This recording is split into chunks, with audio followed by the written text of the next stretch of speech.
Hello everybody and welcome back to episode 2 of Steel Forest. So, we will today establish this fortress for good. In the previous episode we have made ourselves a cozy little start in our military fortress to be. I also have already set up a bit of infrastructure. We have here our worldly and bodily needs, and here we'll have the construction pods. We've just started out, but I'd say we are on a good beginning. Steel Forest as a militaristic fortress will have a more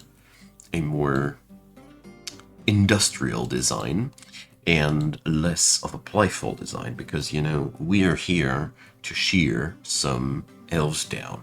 They attacked our capital, right, or current capital, and that has to be, we have to respond to that. That's what we do at Steel Forest. So, setting up those thrones here and making some offices for the manager and the bookkeeper, that's the start. They'll have to share the room, and I think there's nothing wrong about that. So, let's assign that to this one, and... Oh, the woodcutter is the organizer. Whoopsie. It's not yours. It's the woodcutter's. I'm surprised myself. And the bookkeeper, Dusum, will receive his office too. There we go.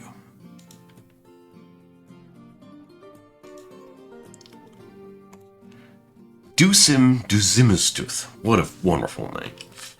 Like Olaf Olafsson and something like that. Alright, so in a moment we will have exact numbers on our stuff. Good. Now we can also go into mass production of things. Let's get started. The usual suspects. The rock pot, the brewing of land and fruit, and some easy meals. So we have containers, and we have these. That's the start. We're going to make those containers out of whatever material we find. I honestly don't really want to micromanage that too much. It doesn't really matter to me. We are going to produce drinks until we have like 500 of them. Same for this job, obviously. And with the meals, I'm a lot more strict. We only cook until we have 100. I don't need more than that, and it avoids draining my drink resources. Dwarves drink much more than they eat. So, other things that we need to do are beds, doors, that door, singular. Wooden doors. Oh, I'm tempted, but not for now. So, beds and doors for the bedroom, and we need to decide what we're using for flooring. I think I'm going to roll with basalt for now. Or, yeah, maybe not. So, I want to do something different here. So we need to go and dig out a tunnel for expeditionary purposes. Because I need to know what kind of stone we got. It ain't no good if we don't have no specifics on the stone types. Jurist, tell me what kind of stone we got to work with here. The thing is, the stones that I see here, yes, they are available, obviously, but the big quarrying operations that we're getting ourselves into, let's dig 10 stories deep, they will leave considerable holes in the ground, and if you want to play into a nice city design, that can be sometimes really crappy. At least that's the train of thought here. But it looks as if we got plenty of basalt and allanite and rock salt available to work with, but here we got diorite. Diorite is a stone that is massively available. If you ever find it, you will find lots of it. It's often even the majority stone in the lower layers. And we found cobaltite, which is in itself not inherently useful, but it has a cool color. So, that means we have a couple of... there's Aquiferous rock, okay. We have a couple of colors to work with, but I'll opt directly into some diorite quarrying down here. Let's go at this point. That's definitely not going to be ever interesting for my city. And that'll allow me to work with some of that stuff. Thieving or mischievous creatures. So there's chaos, of course there's chaos. Also there are panda people. Yeah, I mean, look, in the first episode we already met lice people. You know, that really, really grossed me out already a wee bit. Panda people are at least cute, I guess. So, diorite. We are going to make ourselves some blocks of diorite. So, here we go. Make diorite blocks. For starters, I'm only going to limit myself to a grand total of 100. We're probably going to carve out a ton more of these bad boys, but not today, not now. In the early days of a fortress, my workforce is very, very limited, and I've done the mistake so many times that I overexerted the power of my workforce, just flung out way too many jobs, and then everything crawled down to a halt. Because, you know, I have the jobs, but I ain't got the workers, and what happens is they're spreading thin, and nothing really gets done, while everything gets done a little bit, which sucks. So, there we go. That's why I do what I do. So, I'd love to see some more valuable stone for my furniture. Let's see. There's supposedly some flux stone around. Maybe, maybe not. That would be ironic. I didn't check on the tile if it has flux stone. I just realized that when we were setting up for this expedition, the expeditionary master was too drunk to check back if Steel Forest actually has the capacity to make steel. Oh, such a dwarven story. Hey, okay. I mean, the worst case scenario, we're going to wait until we are barony and just order Fluxstone. I mean, there's nothing you can't order. It would be the first time that I do that, but there's a first time for everything, I guess. Not literally, but you know what I mean. So, let's see. We're making them diorite blocks, and I want to set up... not ramps. That was a misclick. I want to set up some direct flooring exactly where the bed will stand.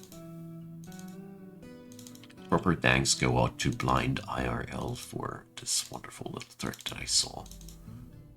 As you cannot put furniture, as you can't put floor below furniture, we're putting the floor where the bed will belong, and this way we can set up our bedrooms way before we got the necessary stone blocks to get the job done. Alright. I am now very, very struck with the fear, with existential dread that I might have called this fortress Steel Forest and there might be no flux stone around. But whatever. It's not that much of an issue, even if it would be the case. Would make the run, if anything, more exciting. Alrighty. So, let's dig our expeditionary thing 10 stories deeper. I am somewhat sure that we'll be hitting the caverns on the way downstairs, but, well, it is what it is. We are finding gemstone these days. Nice. So, yeah, this one here has to be replaced very quickly, but there is one other thing which is, to me personally, much more important. We need a proper food supply. So let's get that done right away. As we have lots of aquiferous area around us, it's going to be an easy task for us to make some farms. So let's set up the classic chambers. At least they've become classic for my playstyle. It is just the simplest way that I can think of to make this happen. And we already get hindered by the local geology, which I personally appreciate, because that always makes the fortress more interesting looking like. So yeah, definitely we can't expand the city exactly as we want to, but well, we need to dig deeper then, for a proper expansionary thing, I guess. So I didn't configure the beds job properly. It just ran through because I didn't set up a total count. We have a lot of beds now, I think. But that's okay. So the craft dwarf is also busy. Love it. Guess the beds are sitting all there. We need to remove the carpenter's workshop from the surface really badly. Before one of them chaos flies away with one of my beds. It's only happening if it's a giant chaos, but it's not as impossible as it sounds, okay? I think it is impossible. I hope it is impossible. We'll see if it is impossible. Now, so you see I have some serious post-traumatic stress syndrome when it comes down to Kea, but these birds are really obnoxious and a lot of DF players know what I'm talking about. So we found a rhyolite layer, but to my great surprise and pleasure, we didn't find the caverns yet. I'm pleased about that, because that means we have a bit more freedom to work with before. We have to deal with the serious business. Still, the question remains, where's the iron? We had iron on the label, and we will find iron. I mean, we will be doing big-time mining here as well, but yeah. So this is going to be the expeditionary quarters. I'm still conceptualizing something impressive for the actual city, where the bulk of the people will live at. I don't know yet how we're going to work it out, but I really want to try out something that I'm not doing on every fortress. This game has a lot of options, and doing every time the same is not what I want to do. I mean, in all honesty, you have to learn what you want to do with this game quite a long time, but I think it's time to perform. So we need a hatch cover and mechanisms, so let's get that started. This is why I built the mechanics workshops that early on.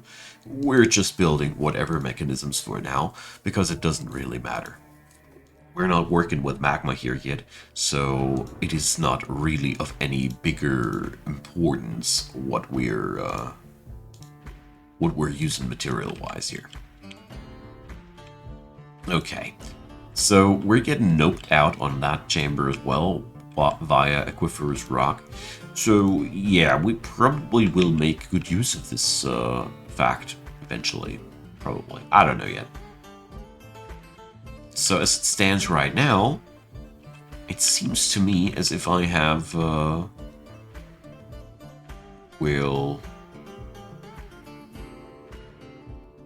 we'll have to work a little bit differently here, no probs. So, that's an odd one. It is, as it stands, as you see there, there is a big lump of aquiferous stuff here. Well, whatever. It'll work out. So what we're doing this time is a bit of a different approach. Minimally different. So what are my miners all busy with? Don't know. Ah, the bedrooms. Wonderful. And the doors. I didn't automate the doors either, which is totally fine. As a matter of fact, I think I do like the motley selection of doors that we'll have. Because at the end of the day, I'm pretty sure that these doors will be totally different looking. Because if you don't specify, your dwarves will pick up whatever's. Seriously? No water? No! Alright. That comes unexpected. So, yeah. As it stands, we obviously have to aim properly for the aquiferous area. So, yeah. Interesting. At least I now know where I will excavate my basalt at. So, yeah. Obviously, we need to give the farmers department a helping hand here. At least our miners are already at accomplished level and getting better and better each day. As you see, the work is getting done faster than before. It's one of the things that bothers me most when you're just starting out with a fort, and the slowness of my miners. While I was working with the legendary miners everywhere, you get used to that speed so gosh darn quickly. It is really unpleasant to play with low tier dudes again. So, that all being said, obviously there is aquiferous area there. So let's see if we can't dig a farming chamber here. I mean, it looks as if it should be problematic zone, usually. But obviously we need to go a little bit foraging on this one. So we... Oh, yeah, we also need a planter. Oh, that's the job I didn't assign. I see. Ha, well, it's not that much of a big deal. So our expedition leader will no longer be a fisher, because there's obviously nothing to fish here. We're going to go for plant gathering and farming until I get myself a good replacement for her in form of a proficient gatherer and farmer. We'll stick it, and we'll stick with that. I'll also deconstruct Carpenter's workshop here while I'm... Alright. Like I said, at least I know where my basalt is being sourced from. So we're also going to make a few more wheelbarrows just in advance. Do we have timber for that purpose? Yes, yes. Okay. Yeah. Early days of the Ford, it's just more work than you can possibly accomplish properly. Food stockpiles are looking a little bit worrisome. That's also a very typical thing in the early game, but we're going to do fine. All right, so it can't take that much longer until we get our reinforcements. So 12 bedrooms we have. That's a pretty nice start. We will grow up until 20 people, or that growth will stagnate.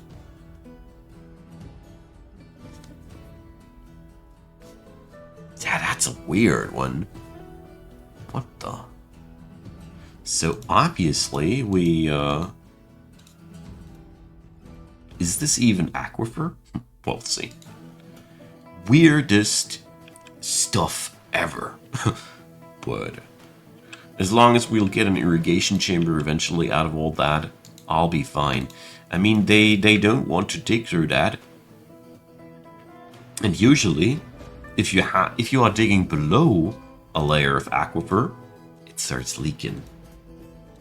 Because it drips from above.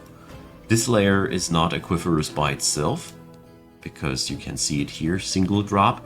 This is the symbol for aquiferous stuff, the double drop.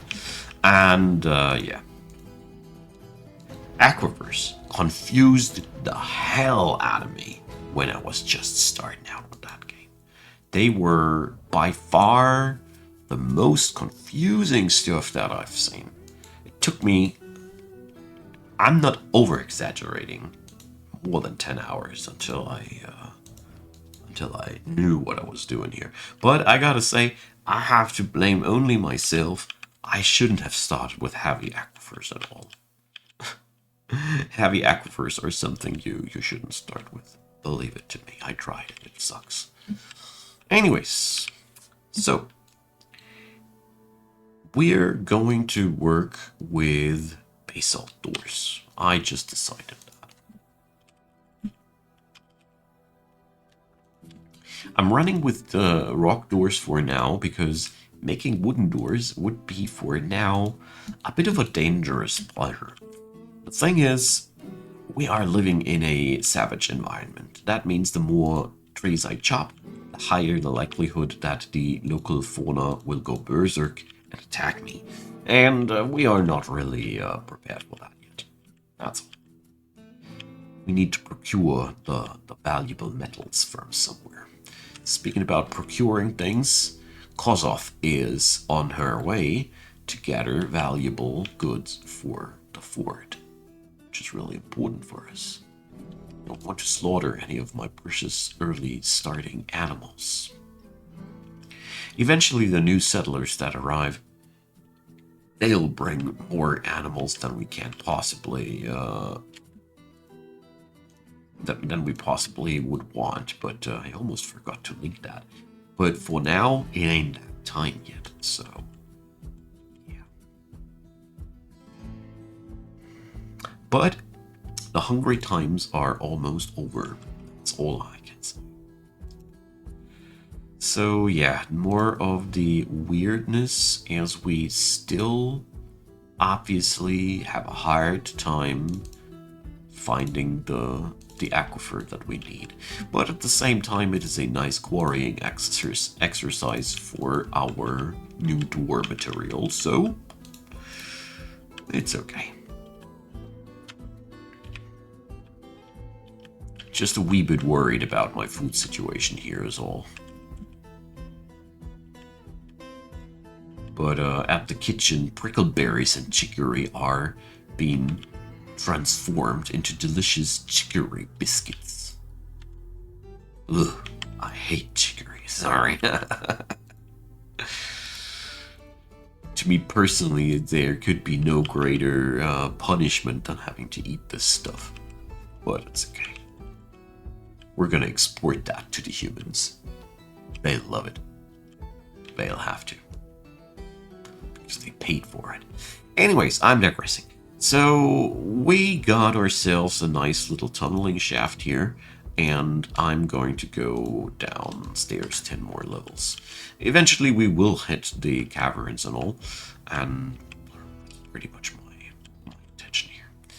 So I want to stop stockpiling things in such a tomfoolish way, and let's delete that.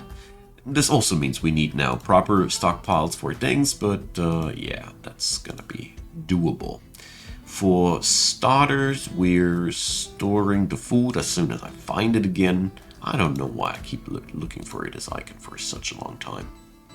But I do. We're storing our food for now here. And furniture, well, there is no proper furniture stash yet designated.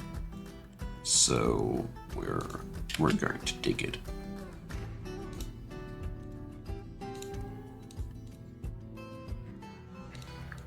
Like I said, we in the first episode, I wanted to do something bigger this time, and oh, hello there, magma pool. Cool. And yeah, but a few things like the furniture stockpile of doom. Yeah, we can't change that. So, I found this while we were digging there. Interesting. So here we're breaching for the first time into the caverns. In a dacite lair. Uh-huh. Okay. Let's delete that job. And we successfully avoided layer 1 of the caverns. Ha, knew that. I heard that story before. It's one of my favorite hobbies, if you didn't know. So we got to seal off this thing before the stuff from below TM can pay us a visit. We also need to get ourselves a proper way upstairs again, and let's floor this. You see there's already bats flying around, and these are the least of my worries. But a magma source localized on a pretty low or high layer of the depths is a pretty wonderful thing. So we make these top priority. Can I make several top priority things? Wonderful. Just the best. These are just extremely important things to do, my friends. Thank you. I just feel very bad if we don't have that. Without like that. Okay, so that setup, we're going to get ourselves a good old furniture stockpile going on here for starters, and yeah, obviously I need a bit of a timber stash. I hope I will find a way to make things a little bit different this time. We're already falling back into old habits, but some things need to be done very quickly. I can't change it. So we're going to craft ourselves wooden bins. Quite a lot of these as well.